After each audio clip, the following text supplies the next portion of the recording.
like you should go protest Republicans. Well, it's like, yeah, nobody knows. That's meaningless. Like that's not. I mean, it's not. I disagree with that as well. I mean, you protest Republicans when it advances your narrative, when it advances your case. Right now, Joe Biden is the president. Kamala Harris is the president. They have the power, and the Republicans have said we're going to do it. We're going to do whatever Israel wants. We're going to do what Joe Biden did, but worse.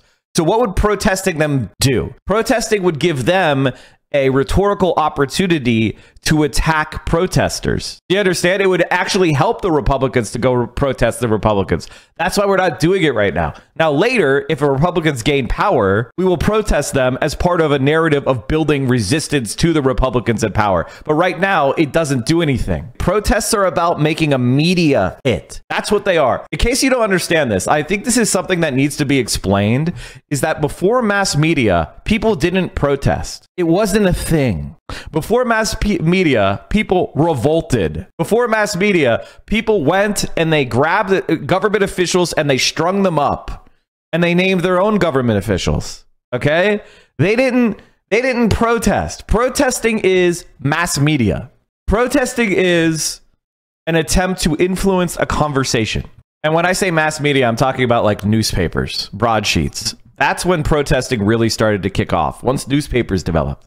That's when people started doing protests. So when you're protesting, you're making a media appeal. You're trying to get media attention. A couple of young Muslim women who interrupted Kamala Harris got massive media attention, and they succeeded tremendously. And they got a huge discourse started and pressure put on the Kamala Harris campaign to have some sort of fucking policy and address Gaza. Would they have talked about Gaza? They went to fucking Michigan. Would they have talked about Gaza? But for those protesters? Those protesters were incredibly successful. So I'm sorry for having like these little nitpicking disagreements with Matt. I try to have my thought. I try not to be lazy and sloppy when I watch videos, chat. Like, I want you to think deeply. I want you to be even smarter. You know, I want you to be able to analyze things and think about what they're for.